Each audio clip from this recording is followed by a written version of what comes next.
then your SSNIT contribution must be big. SSNIT contribution? What is that? It is 5.5% deducted from your monthly salary and a 13% contribution from your employer every month to SSNIT to cater for your retirement. I'm not registered with the Social Security Scheme yet. You should, my son. Every new employee or worker in any institution is required to get registered onto the scheme to be assured of retirement pension during old age. Really?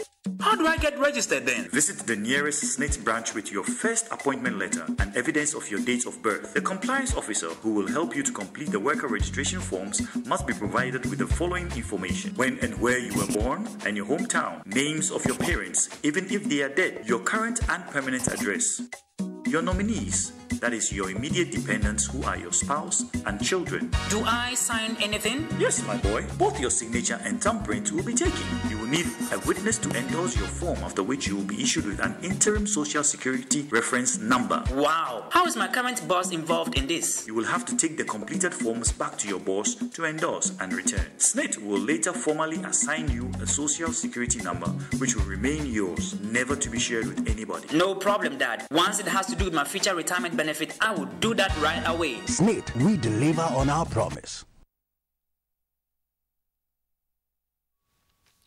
Hello, good evening. Welcome to this edition of the program. Thank you very much. Tonight, we are going to talk about the big issues concerning SSNIT.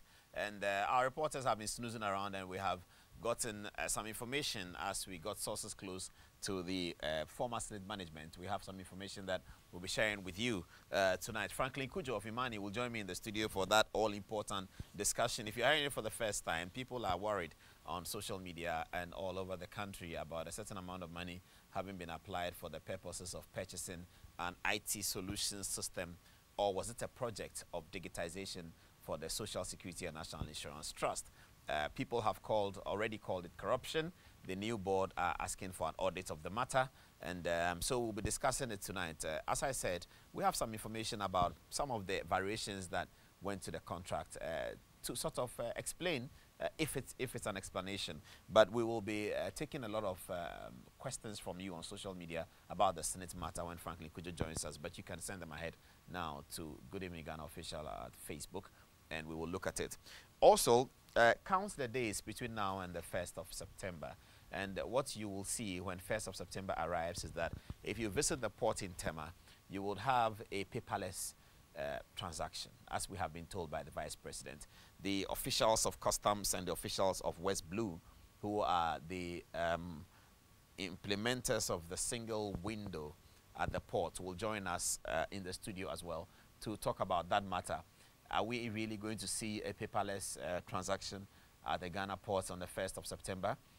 As we are hearing, the clearing agents are already up in arms about the matter. They think that it will make them irrelevant and it will take their jobs and their livelihood away from them. How are we going to manage that situation in a third world country where employment is critical and where unemployment has become a big story? Why are we doing this to create unemployment? They'll be explaining to us whether it is the greater good for the greatest number of people from the 1st of September at the Tema port. So these are the big issues that will be confronted with tonight. The main one is the SSNIT one, about which Franklin Kujo will join us. And then earlier, before Franklin comes in, officials of Tema and West Blue are in the studio to explain to us what will happen on the 1st of September. Now, though, we have to start with football. And this evening, the UEFA Champions League have drawn out the parents of this season's Champions League. Well, Champions League has become a global football phenomenon and action. And in Ghana and on social media, there's been a lot of concern about people teasing people that their club did not make it to Champions League. I'm referring to the English football club called Arsenal. Arsenal FC, for the first time in a very long time, did not make it to the Champions League, and it's been a big subject matter on social media earlier today. People have even formulated a video. Have a look at it. We'll show you the video twice so that you can imbibe it. Here it is. Thierry Henry, you will see in the video, picking up some balls and indicating that Arsenal is not in the Champions League. Here's the video. The next one. Not Arsenal. Arsenal. This is a wrong information that comes from nowhere, and it's completely wrong. Now we see you've drawn Arsenal.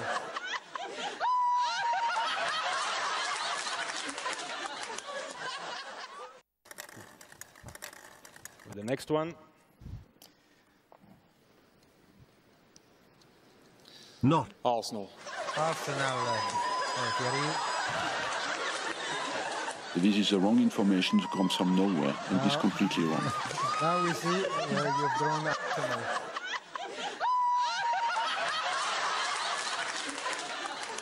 It's not Arsenal. Good evening, Akosia. Welcome to the studio. Good evening, Paul. So tell us about the Champions League draw. Who is where?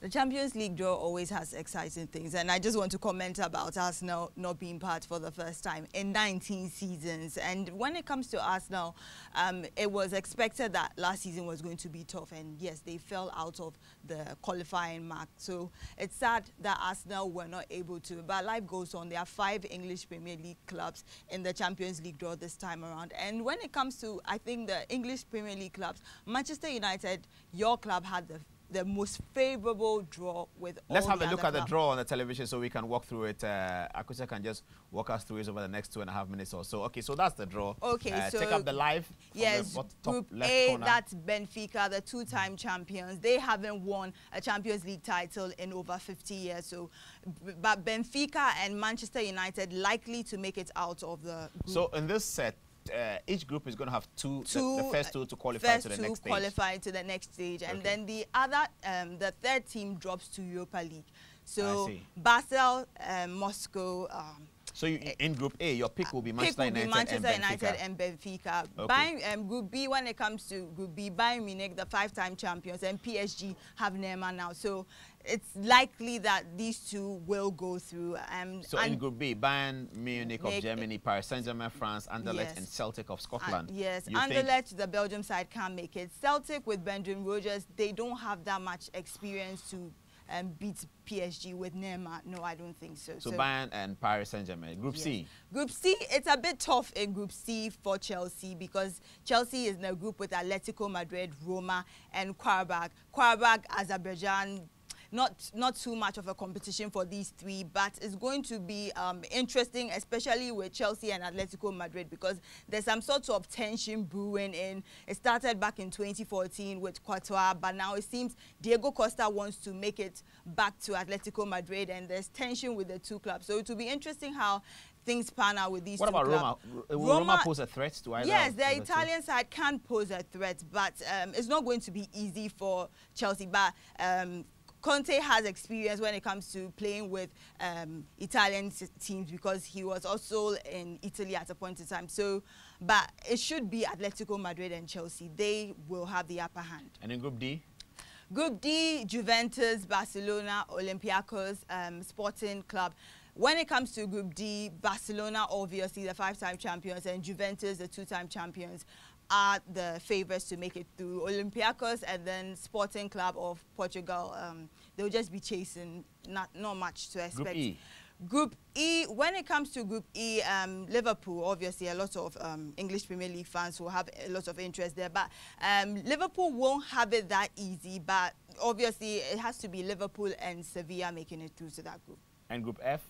Group F, City have to really prove a point, but with Shakhtar Donetsk, the Ukraine side, Napoli, Italian, and Feyenoord, Dutch, it should be a bit tough, but then City can make it through. I think I'll tip Napoli too as well. What about the conversation that City is getting messy? I don't think City is getting messy. The script didn't go too well for Pep Guardiola last season, but still they made it to the Champions League. Things should pick up with all the huge spending. Over £200 million has been spent already this season. So City must deliver, and it will be a great test for Pep Guardiola and how they make it. I'm sure anything below semi-finals will be a disappointment for the City fans. Group G, Monaco. Group G, Monaco, Besiktas, and Lesbi. Obviously, it's more of an open group here. Anyone can make it through, but Porto have that experience, and probably Monaco. The French teams seem to be doing not badly nowadays in the group stages. And the defending champions, Real Madrid. In this Group is H. a very tough group. Dortmund, Real Madrid, Tottenham Hotspurs. And Tottenham Hotspurs were the unlucky English Premier League side because this is a tough group. Because Dortmund last season, they actually were in the same group with Real Madrid, and they ended up being on top, and then Real Madrid second. So we'll see how that goes. But so your pick is that of the 5 English Premier League teams, at least 4 will make it to the next 16. That's Manchester United, Chelsea, Liverpool, and Manchester City. Tottenham is a 50-50 for you. More like 30-70. The chances are very dim on Tottenham making it out of that. They could manage Dortmund, can they? Shouldn't they? Dortmund with Aubameyang. Dortmund. Is Aubameyang not coming to English Premier League to play for Chelsea? No. They are not going to get. There's no way they are going to sign out Aubameyang. So that's how it's going to be like. Okay, so that's what you need to look out for in the the UEFA Champions League. Thank you very much, Akosua, for coming to the studio. Akosua is our sports presenter here at Metro. After the break, we'll talk about the port for 15 minutes, and then the big conversation about SSNIT with Franklin Kujo. So we'll be right back.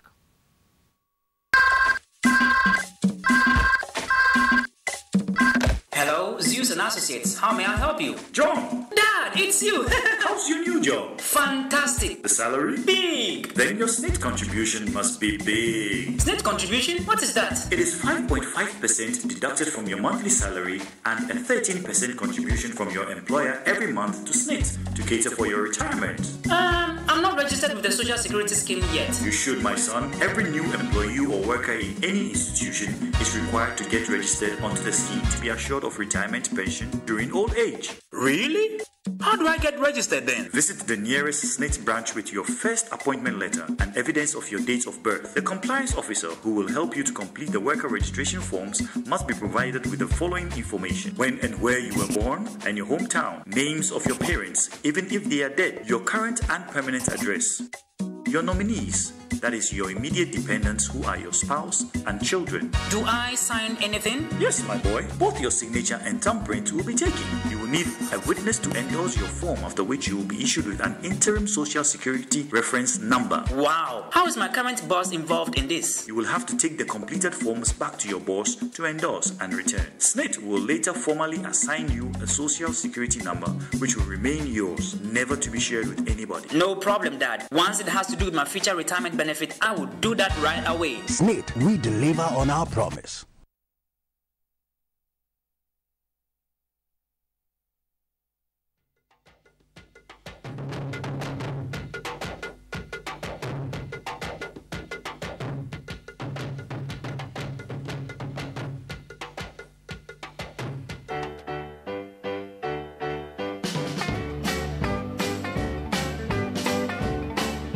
Culinary diplomacy seeks to foster diplomatic relations through the global language of food. This show is an avenue to engage members of the diplomatic corps on issues of culture and policy. The process was the most transparent process that I've seen in any African election. With the help of an ambassador or head of an international organization each week, we'll get the opportunity to explore various countries and the work their embassies and organizations do right here. Culinary diplomacy.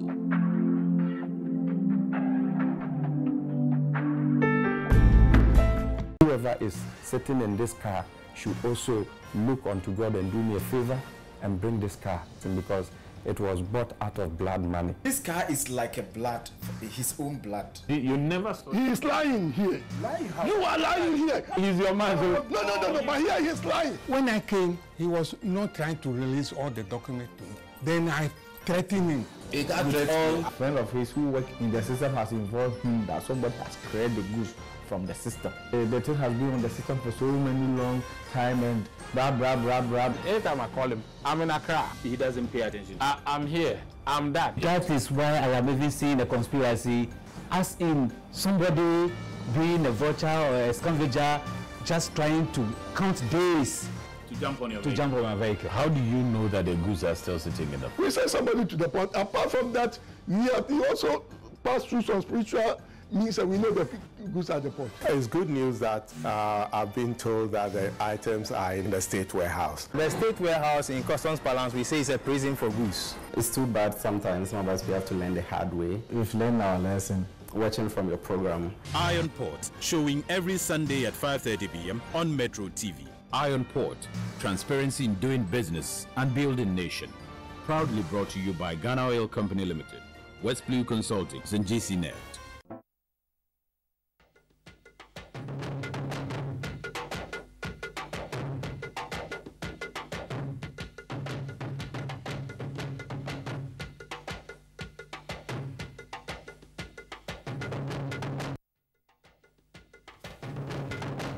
Okay, so we are back on the program after the short interlude about Champions League football. Now we are talking about something that's going to happen at the port from the 1st of September. My guest in the studio, Mr. Emmanuel Ohine, is the Chief Revenue Officer. He's also on the team that is running this paperless event.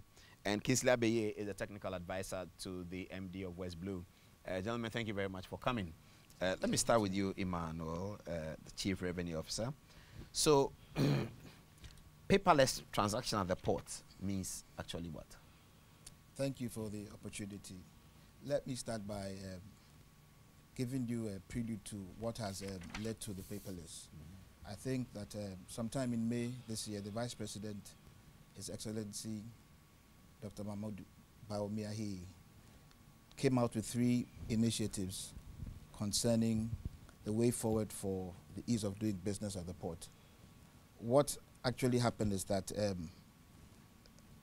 there was an assessment of, the users of the service of the port in terms of facilitation, the ease of doing business, in terms of cost in doing business, and then their expectations as a government in terms of revenue.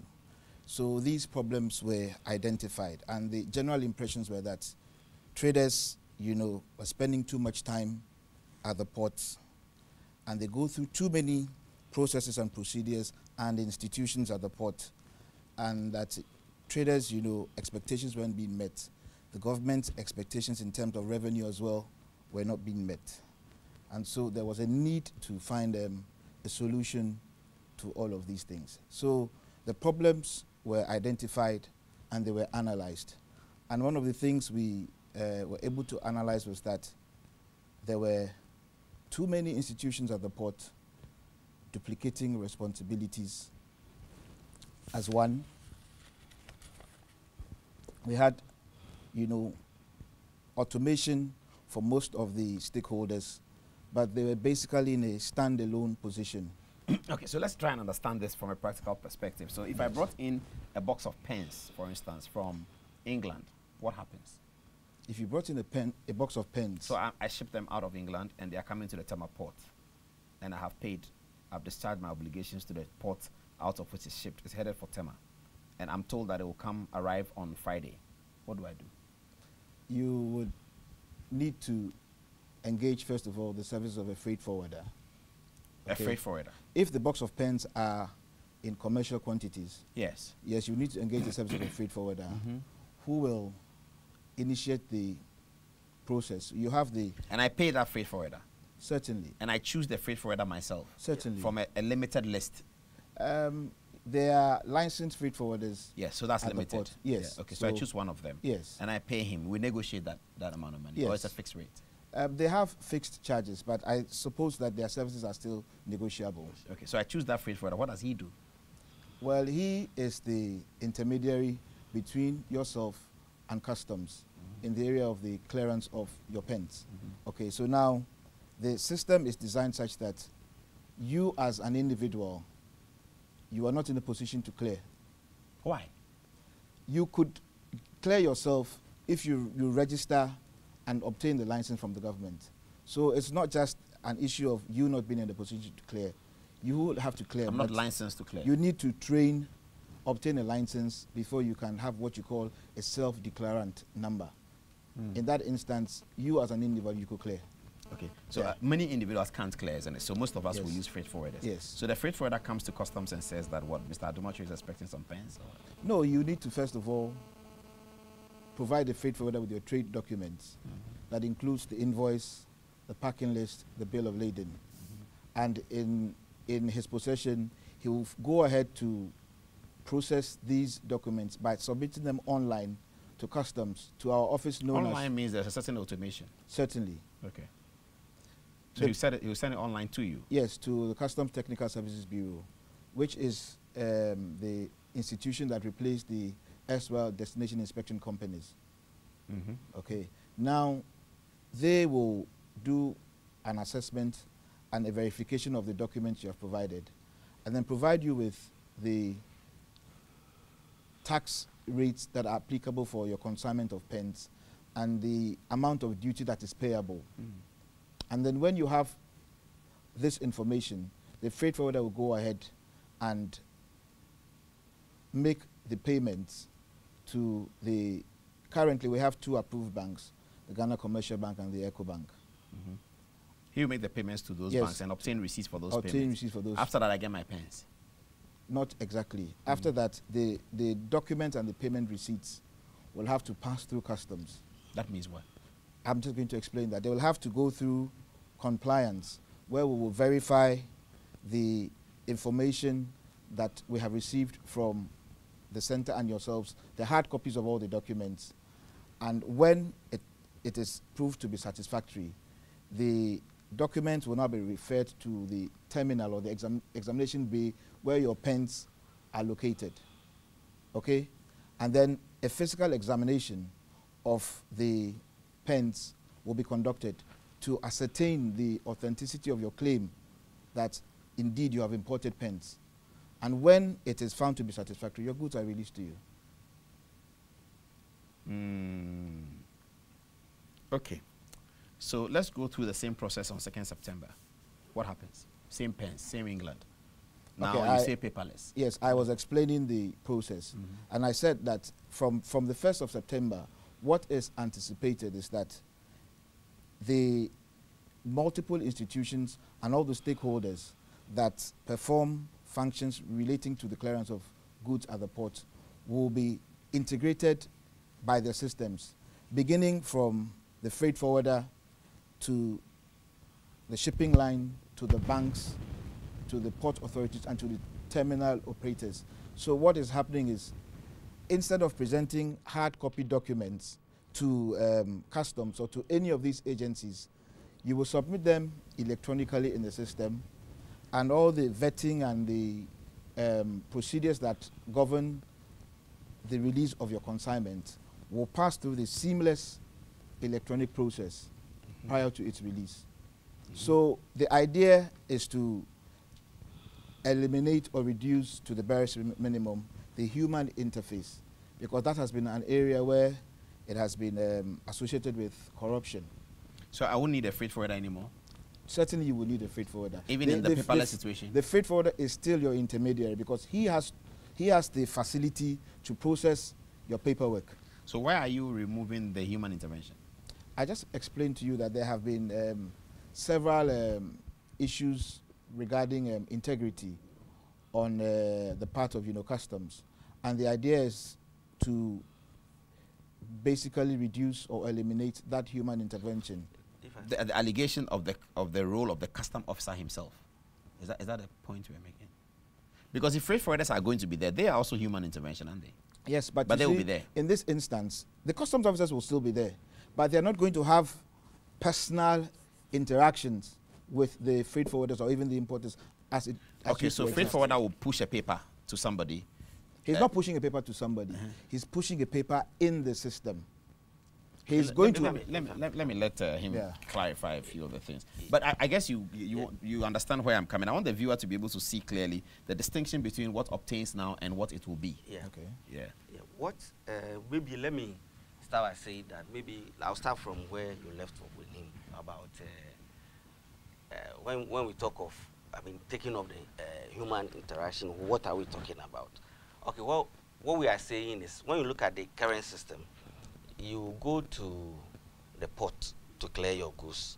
There are instances. Let's take it that when you go to, let's say, the compliance, the current compliance stage, you have to carry your paper documents, walk to the customs long room, and present the documents to the compliance officer.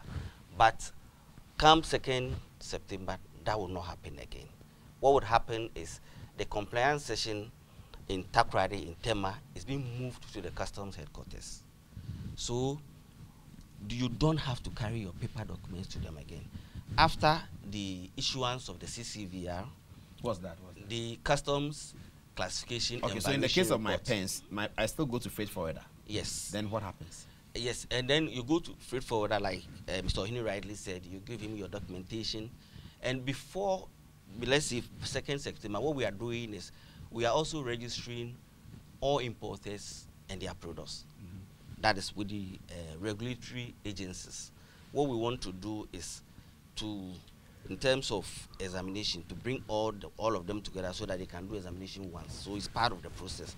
So once that registration is done, you obtain your UCL, which we currently do online without going to anybody. You do it in the comfort of your office. From there, you obtain your all your permit certificates. If, let's say, the pen, you require a permit, you have to go for the permit. If you require a certificate, you go for it. Then you, from there, if there's any payment to be done, you don't have to go to any of the offices of the regulatory agencies like we are doing now. You pay it online using your Visa card, your MasterCard, your GA-Link card, mobile money, or in-bank payment, or even bank transfer. But currently, you have to go to the offices of these agencies to pay, and we are taking off that. So that is, you do that in your office without going to the offices of the agencies to pay. And then from there, you obtain your IDF, which is the import declaration form, which we currently do. In that one, you do it online, and you pay for your IDF online. That is the IDF is 5 cedis. You pay for it online using the payment methods I just mentioned. And then from there, he puts in his, he submits his documents for the issuance of the customs classification and valuation reports. And this is also done online without going to the offices of customs to do that. So that is some of the things we are talking about. Then from there, once your report is issued, you go to compliance, which I've earlier said. You don't have to walk to them with your documents. All of this will be done online. And once that is done, you go to the banks to pay, or you pay through the payment so you don't have to be moving. You don't have to move. You stay in the comfort. Can sit on your computer and send all these documents across. In the comfort of your home or your office. And then when the pen is ready, how do I get it? Yes, let me get to that stage. And then from there, you be notified through the system, not going to anybody, that the agent, that is your agent, will be notified that your consignment is ready for examination. So he would then contact the shipping lines to pay his charges, not by walking there physically, but by doing what? By through message. And then they will generate an invoice for him to pay online as well, and he'll pay it using the various payment methods I've mentioned. If that is done, they will release his consignment to him, and then he has to now initiate.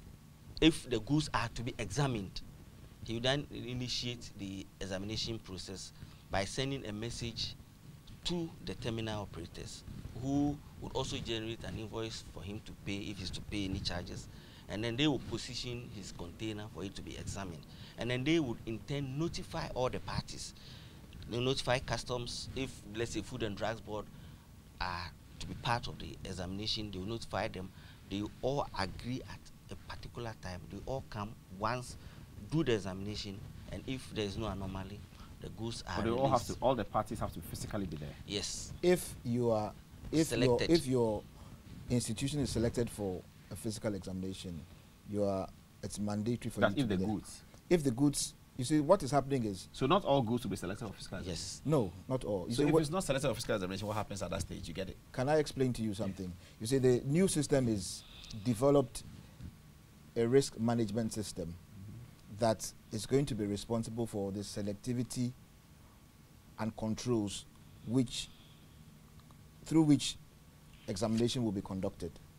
So that this risk engine will determine whether your goods should be green channeled, free of examination, should be yellow channeled, scanned prior to release, should be red, that is a mandatory inspection or examination, or should be blue channeled. Blue channeled means you will still take delivery of the goods, but there will be a post-clearance audit after the release of your consignments. So this risk engine is what is at the heart of determining the controls through which examination will be conducted.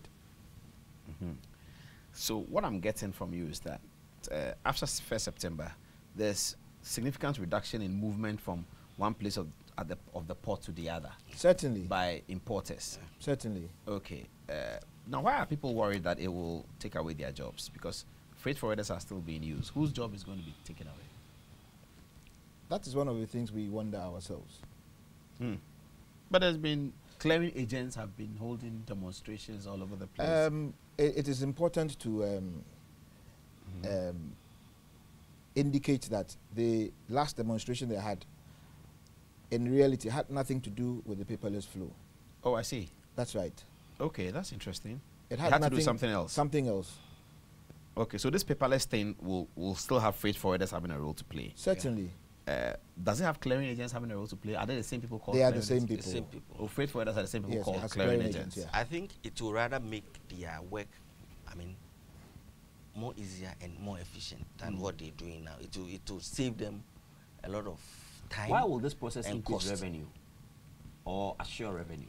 Yes. Well, in terms of maybe taking away the human interaction, I think is very key. And secondly, what we are doing now, and another new introduction is the manifest. The manifest is, let me say, the main control document. But currently, what we're having is the manifest is introduced at the clearance stage. But what we are going to do now is introduce the manifest at the pre-arrival stage. That is when we are issuing your customs valuation report. Yes, that is what we are going to do. And what that means is that is very significant. What it means is that at that stage, we are going to match whatever you are declaring to customs against what is in the manifest. And if there are anomalies, the system will throw them up. And then what will happen is if there's to be penalties, you'll be searched, and then you'll be asked, then we'll make sure the right thing is also done. So that is very significant, because currently we are not doing that. Let me add that revenue collection is always enhanced when you are able to turn around as a businessman, take delivery of your items with little time, and are able to turn around, import, and come back again. Yes. So when this system is in place, so you are reducing turnaround time. Yes, we're reducing not only the turnaround time and the cost of doing business, because hitherto you would have to personally walk to almost all the stakeholder institutions at the port. And that means you can also fiscally conduct this exercise as an importer without being in the country. Certainly. You can be anywhere in the world conducting other business and still follow through on your laptop what's happening. So this is the modern way to do it. Why has it taken us so long to achieve this? I wouldn't say it's taken too long. I We're think in 2017. Yes, you see, we have as a country gone through an evolution, especially with the customs division of the Ghana Revenue Authority. 25 years ago, we had what you call a Sikuda, where you had colored paper determining the type of transaction that should be conducted. And then we moved from there with the establishment of SSNIT. That is when we started the automation, and basically led to the opening of Ghana as a gateway. Okay, and the Ghana National Single Window, which was passed by law, the Act 923 of 2016, has provided the platform for us to do international trade according to best international trade practices. And this is where we have reached as a country and as a division. Okay. That's excellent. I think that we have to follow this up and come there on the 1st of September. When should we come to examine what is happening? The 1st of September is a holiday, so we would have no activities. So 2nd of September, we should be there all day. We'll get there at 6 o'clock with our cameras and see how the day goes. We'll talk to everybody. Yes. And then. But let me caution by saying that it's a new initiative we are starting from the 1st of September. And there's no initiative or no process that starts with 100% results. You are warning us that there could be pitfalls. There will certainly be challenges, but the truth of the matter is we are set to undertake this endeavor, and so we will do it. And also, if I may add, all the service providers are working around the clock, having sleepless nights to make sure that come 1st or 2nd September, we start on a very good note. We are working very, very hard. Okay, so we will be there, and then we'll see what happens, and then we accept the caution that is a new system, and it may have some difficulties at the beginning, but you are committed to achieving it. Yeah. That's right. Okay. We wish you well, and that's Mr. Emmanuel Ohini. He's the Chief Revenue Officer at the Ghana Custom, and Mr. Kingsley Abeye. He's a technical advisor to the MD of West Blue, who are the implementers of the single window process at the port. We'll bring you more information from the 1st, 2nd, 3rd of September on how this matter is turning out at the Ghana port. After the break, we'll be talking about SSNIT.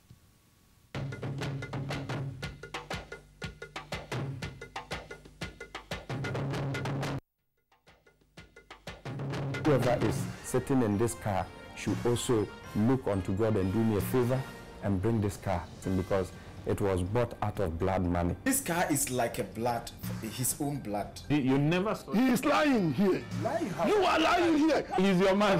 No, but here he is lying. When I came, he was not trying to release all the documents to me. Then I threatened him. A friend of his who worked in the system has informed him that somebody has created the goods from the system. The thing has been on the system for so many long time, and blah. Every time I call him, I'm in Accra. He doesn't pay attention. I'm here. I'm that. That is why I am even seeing a conspiracy, as in somebody being a vulture or a scavenger, just trying to count days to jump on my vehicle. How do you know that the goods are still sitting in the port? We sent somebody to the port. Apart from that, he also passed through some spiritual means that we know the goods at the port. It's good news that I've been told that the items are in the state warehouse. The state warehouse in customs parlance, we say it's a prison for goods. It's too bad sometimes, some of us we have to learn the hard way. We've learned our lesson. Watching from your program. Iron Port, showing every Sunday at 5:30 p.m. on Metro TV. Iron Port, transparency in doing business and building nation. Proudly brought to you by Ghana Oil Company Limited, West Blue Consulting, and SSNIT IT.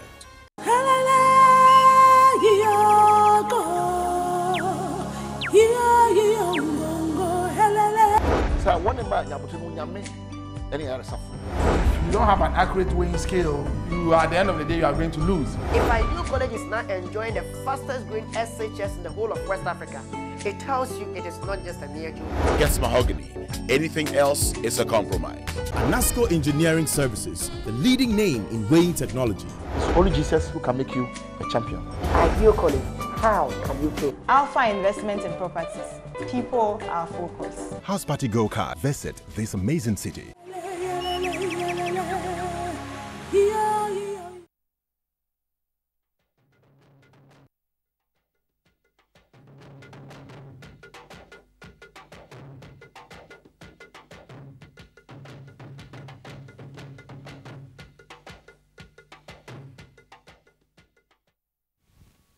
Welcome back to the show, and thank you very much for your time. We are now on the big story, the SSNIT story. Let me start with what my guest has put up on Facebook just a few minutes ago, and it's also on WhatsApp. He says, I'm probably one of the most hunted public and civic figures by the state's pension behemoth, the Social Security and National Insurance Trust in recent times.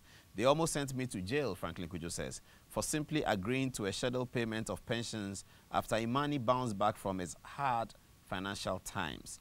Thankfully, they lost in court, thanks to a team of good lawyers led by lawyer Kotoampao Hassan Tampoli, citizen Kofi Bentel, and the support of many of my lawyer friends in Occupy Ghana. Prior to the incident, Imani had cause to write tomes and advocate same on the wastefulness of the state's pension scheme. One time, I was so heartbroken that I had to simply say investing in poultry, sheep and goats, livestock, he says, was better than paying your mandatory SSNIT pension.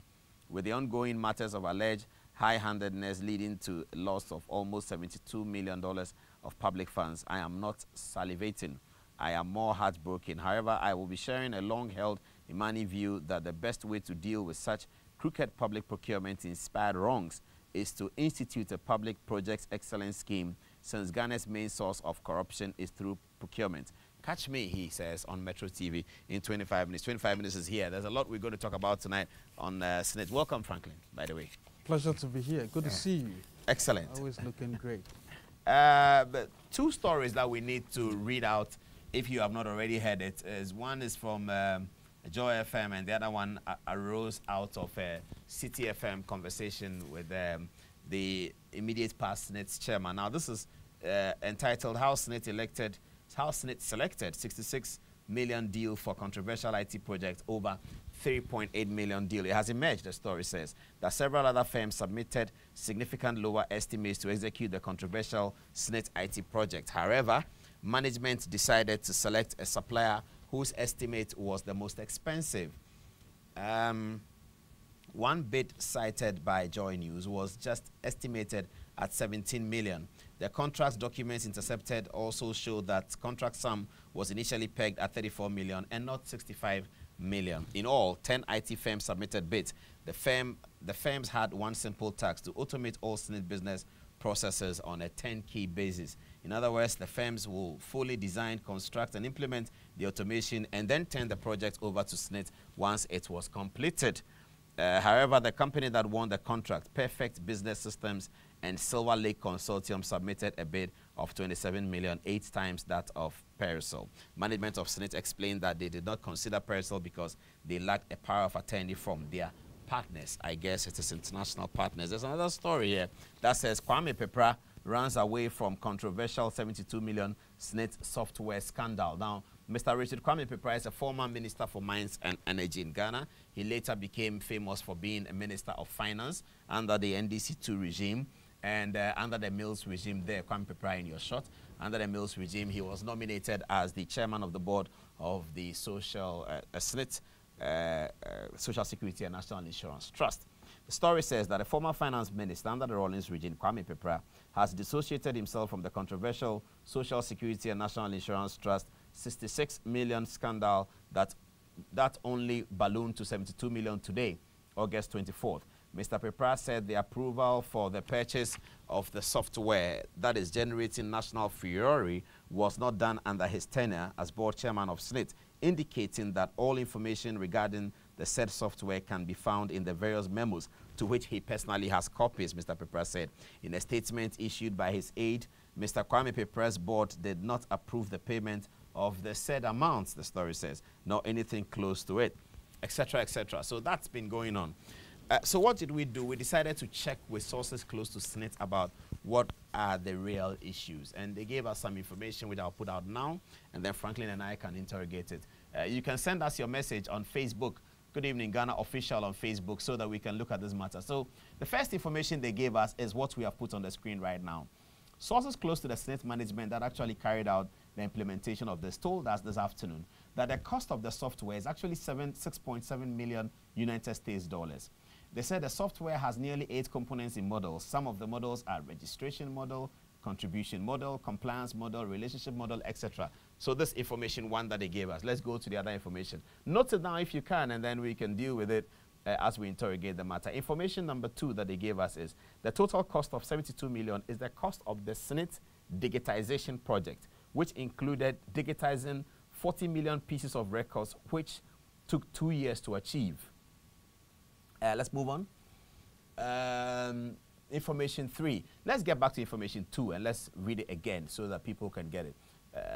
We have already showed that these pieces of information to Franklin, and so he's apprised with it and he can deal with it. Information 2 again, they said the total cost of 72 million is the cost of the SSNIT digitization project, which included digitizing 40 million pieces of records, which took 2 years to achieve. Okay, that's what they told us. Information number 3 is variation of the project. Now, they said this occurred because the original project had to be varied to achieve the purpose. For instance, the original project provided for 400,000 cars, whilst the database contained at least 4 million people. So naturally, the project had to be varied because the cards that were procured in the first instance were 400. Information 3 says the variation to provide for 4 million cards, of which 2 million has been provided, occasioned a variation to the cost. Okay. The original contract provided for 5 biometric terminals, and that had to be varied to fit the 52 branches. All variations, they said, were submitted to and approved by the PPA. Is there another piece of information that we can deal with? Information 4 said the digitization was also not included in the original contract. Okay, is that it?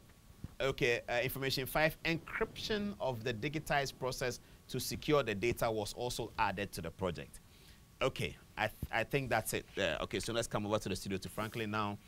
What do you make of this information that SSNIT gave us? They are saying that the contract ballooned from 34 to 72 because there were variations.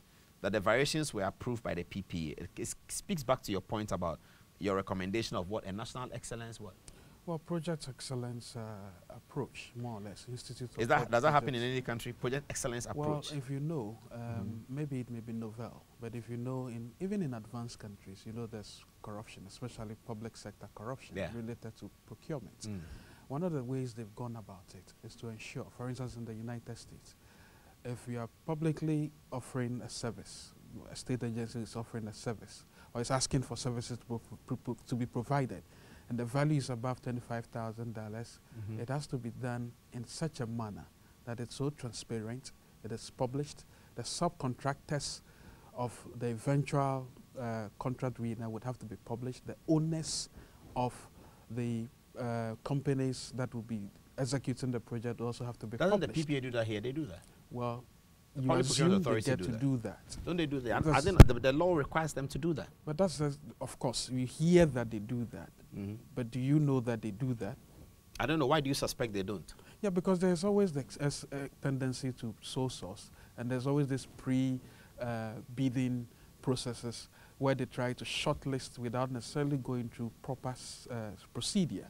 So the whole you are not satisfied with the work that the PPA has been doing? I've never been. I mean, if you and I knew that they were doing such good work, we wouldn't be hearing about Bas Brandon. You possibly wouldn't be hearing about this project. Did Bas Brandon go through the public procurement? Of course it went through public procurement.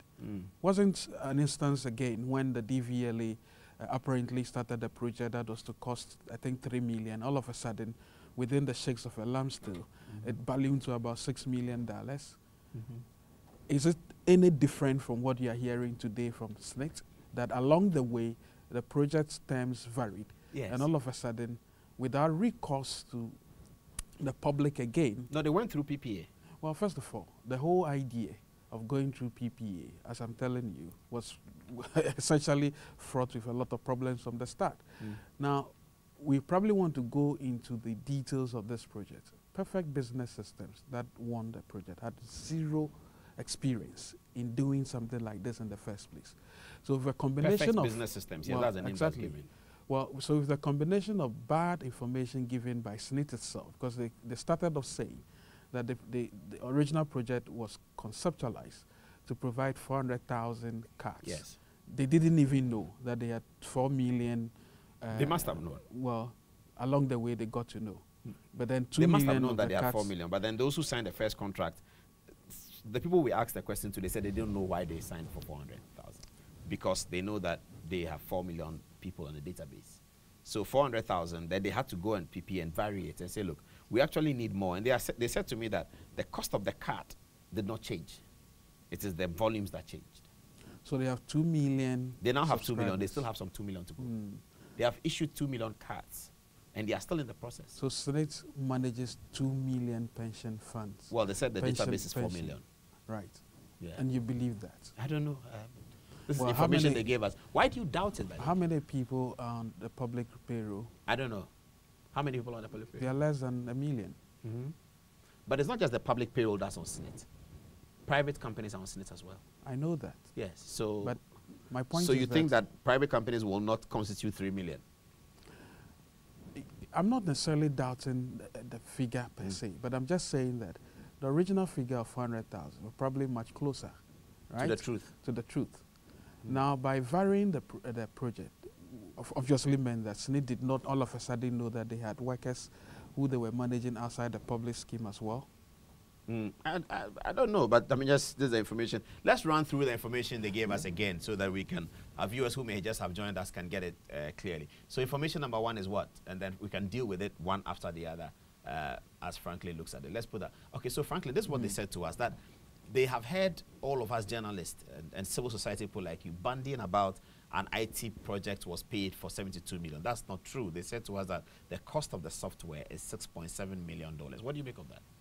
Well, if you saw the slides, they never provided again what the eventual figure was. Of the project of or the the software? Even as the project started varying, right? Well, they said originally it was 34, and then it varied to 60-something. And then it kept varying along the way, and now it's at 72. And at every point in time, the board supervised that.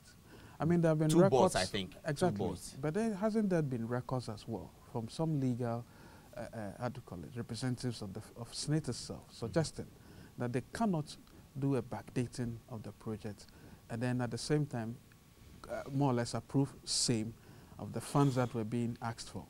So my point is that the procurement process itself from the get-go was fraught with a lot of problems. But were you aware that the software actually is 6.7 million? Well, that's information they are providing. Yeah, we just got that today from them, yes.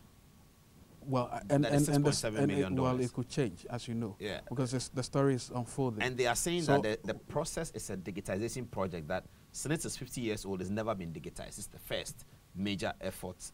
So did the perfect system and this company get all the 72 million? Is that what they're saying? Well, because the perfect systems presumably have the software, and they sell the software. Bought the software from so somebody, who then so got they also said that the software money? has different components, you know. So they have some. Can we see it again, please? The software, the SSNIT information. Can we have another look at it, please? The second information, yes. It says the software is $6.7 million. It has nearly 8 components in the models, various models. So there's registration model, contribution, compliance, etc. So that's $6.7 million. But the project is bigger than that. And so the software was a component of the project. Now the total cost of 72 million, or is it 66 million, is the cost of the SSNIT digitization project, which included digitizing 40 million pieces of records, which took 2 years to do. But the software was supposed to do that. Yes. So if the software was $6.7 million, how come the figure now balloons to 72? Because they need to hire people to do it. They said they got some university students for 2 years, 24 hours, working through the digitization process. You have to pay them, etc., etc. And that's 72 million. No, not only that. Not only that. They said other things as well. But the information they provide is scanty. Because what they're telling you is 6.5. Is the original 6.7 is the original cost of the software. Is not software, it's a project. So the project cost essentially what may be 72. Now it's about $60 million and over dollars. Yes, because they said because they employed people. Because for 50 years it has not digitized and all of that.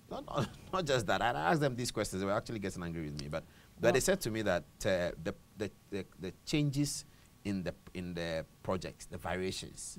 So I asked them about the variations. They said, well, from 400,000, we now have to do 2 million, and 5 systems. Yeah, but presumably, if the software, so we have to go and purchase more. Let's agree that the software costs us 6.7 million, and the software is supposed to digitize all the records. Yeah, but you buy other things. You have to buy servers. But have they told you that they bought other things? Yeah, they said they bought IBM servers, which are very expensive. Something they gave me some. Not a lot of information. And we are not seeing all of that. Yeah, well, they were not happy to do an interview because they said their lawyers are putting something together. But they told me what exactly is the type of information they were digitizing? What information? Date of birth? Well, they said records of 40 million pieces of information which they were storing somewhere in the old industrial area. But there are international banks that can give you that at the click of a button. And I don't imagine that it will cost them $60 million in order to put 4 million pieces 40 million pieces of records together. From hard copy to digital. Well, that's not the only thing. The question I'm asking you is what type of maybe data? There has to be a breakdown. Exactly. They didn't give me a breakdown of what it cost. What exact data were they imputing into the system? Well, they said data of you and I, but date of birth, all that. The things that SSNIT uses. Well, but that's exactly why I say that. Before these projects are done, if you had a proper project perfection, what I call project team, they would have already known that they had this information anyway, and they knew exactly what the cost was going to be. This seems to me to be some movement in shadows. And it's a planned way of actually wasting money. As we speak now, we need to get details as to how the other probably $2 million was spent, aside the cost of the software. Because without that, really, we are still shadow boxing. And SSNIT is not helping the matters, really. And the unfortunate thing is that SSNIT has had such bad records in the past that it makes it difficult to believe some of the stories they are telling us anyway.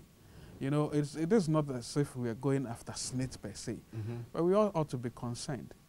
Will persons in management in SSNIT today wish that they use their personal funds in that manner? Whether they use their personal funds in that manner? Yes. Persons in SSNIT today? Exactly. So let's know, because when this project started, it started as a biometric interface. That's what they said, that they were going to biometrically obviously make sure that people... Sorry about that. I was just looking at our Facebook page, and so that I can get the questions. Can you send me the questions in full? The way the questions are.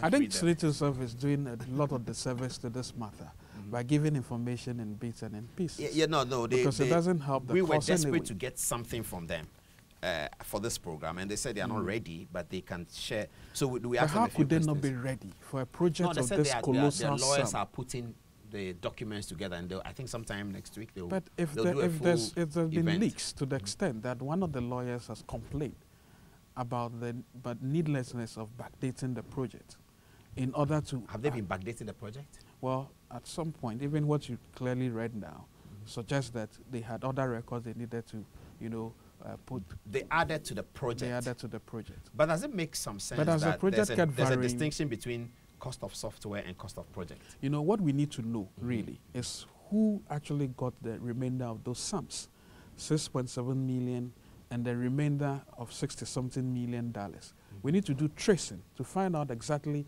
who got those sums and what work they did. Or maybe a breakdown of the Exactly. So digitizing 40 million cost how much? Cost how much? Okay, so 400,000 cards each cost how much? Exactly. And so how much does 2 million cost? Yeah, because... Sort of breakdown. And then there will also be payment, service payment to the people who were employed, etc. Truth be told, I mean, records these days are being zipped. There's technology to compress records. That's why I'm asking, what type of records were SSNIT actually digitizing? Is it your date of birth? How long you've worked? How much pensions you've paid? Those things are already on their systems anyway. And if you are trying to bring them together, unless SSNIT is trying to tell us that they've never kept records since computers began. Well, that's what they seem to be saying, that they keep hard copy records. So they never keep records on their computers. Because as far as I know, SSNIT does keep records.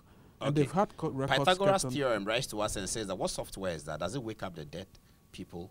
Software mungum fu, something like that. I don't understand what he's saying, Pythagoras. The price of software can even build their new office complex at the airport. Okay. As with the digitized system, there is a manual backup. What happens when I can't see that, the full of that? James Quay says, watching from Adom-Otchere on Facebook, he's asking me a question, please. The media, something, I can't see the rest. Okay, it says that's what you get. Let me get the full message. So Pythagoras theorem message is here. It says, what software is that? Does it wake up the dead people? The price of the software can even build their new office. Ken Gorazo says, as with digitized system, there's a manual backup. What happens when their e-systems crash? They told us about encryption of sorts. Can they still carry out their business manual until the system is up and running? We all understand there are teething problems with every new IT project. Bismarck Appiah says, that's what we do over here in the States, and it's working. Americans are not superhumans than us. Baumia wins. Okay, I think he's talking about the port, the program that we had earlier. Lami says, but why can't SSNIT give full details of the whole transaction? That's the question that's but they should, because we've also had figures like 27 million, we've had 26 million, all due to these perfect systems and the acolytes. So question is, if you are now giving us information that the software itself costs 6.7 million, what then became of the $21 million due these two companies themselves? Are you saying that you then varied the project in order that you pay them this amount. And the PPA also approved it, because it is most likely that when they are now vary the project, these two entities may not probably be qualified in order to undertake it. So they needed to go back to the public and actually get it publicized again for people to come in. You don't go ahead spending the money under the pretext that the project terms had changed. And I'm saying that that is actually poor planning. PPA. My question to you, Paul, is that I do not think that officials of SSNIT were just appointed, who supervised this, were just appointed 6 months into the job. They must have been working at SSNIT for donkey number of years, decades. So they probably have an overview of what data they actually had. And the question that someone sent was whether their e-systems had completely collapsed to the extent that we now needed to digitize hard copies. If SSNIT is suggesting to us that they had never kept any electronic form of documentation, then that is a big, big, big problem. Really.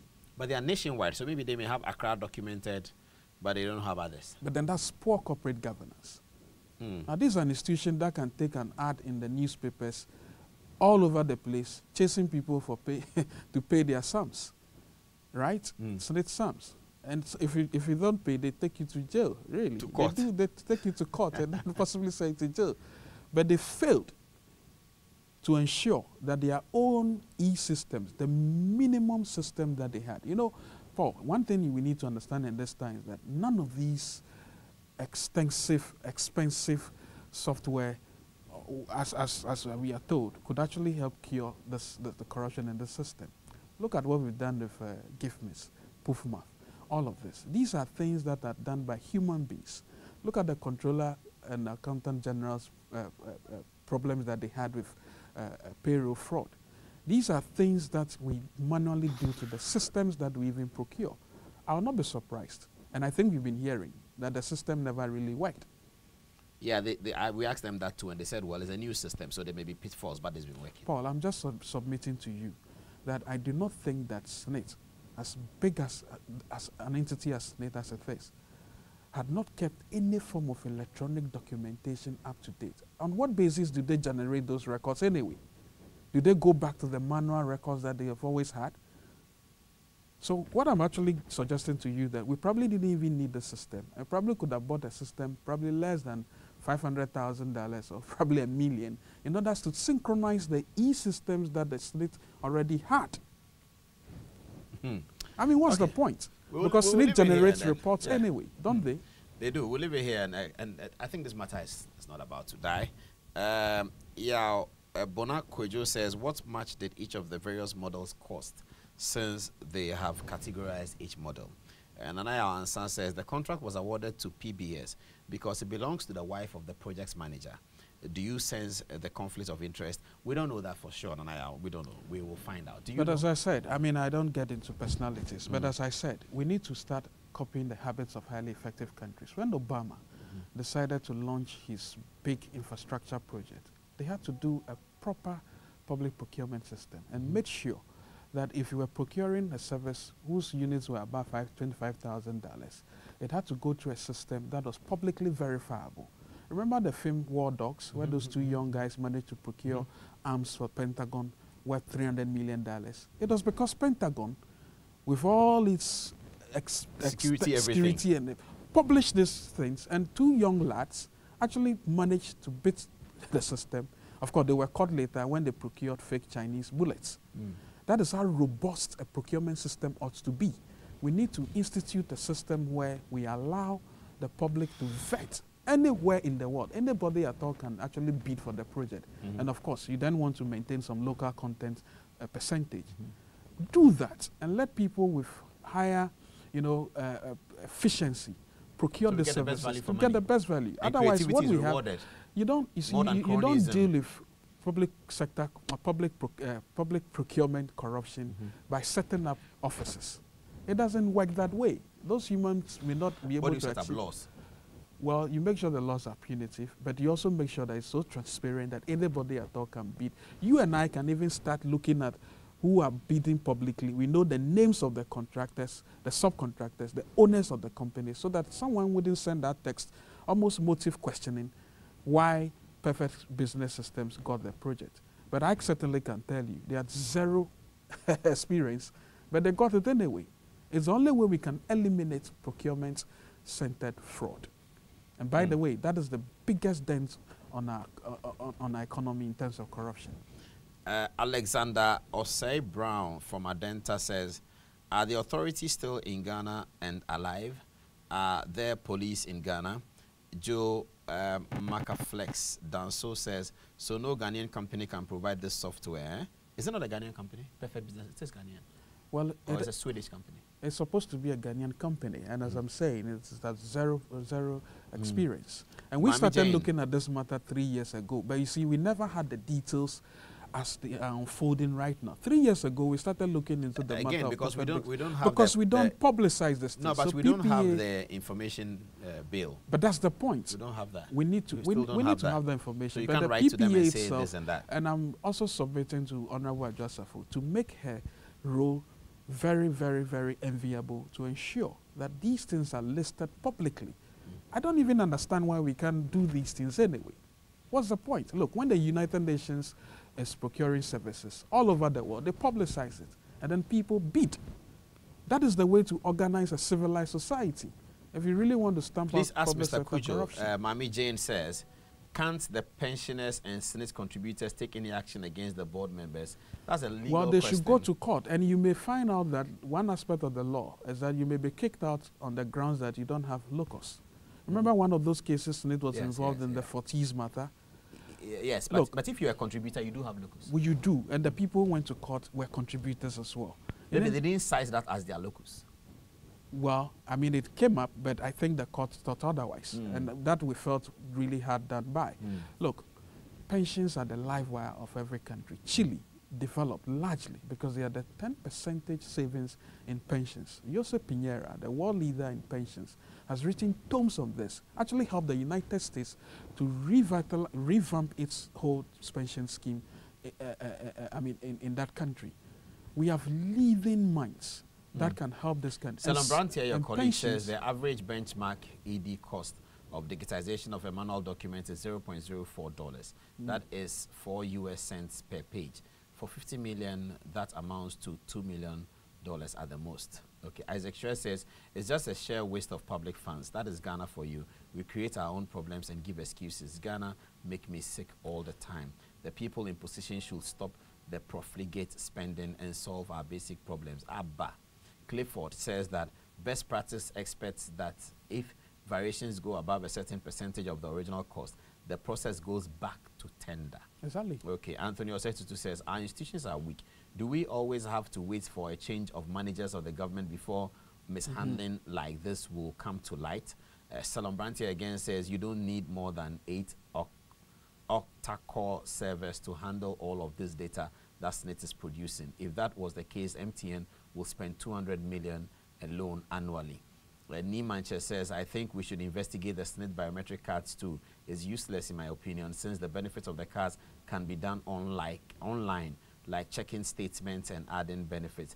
Prince Enim says, it's just outrageous. Sometimes I wonder if our so-called educated technocrats are a blessing or a curse to us. How can this be? $72 million for a software.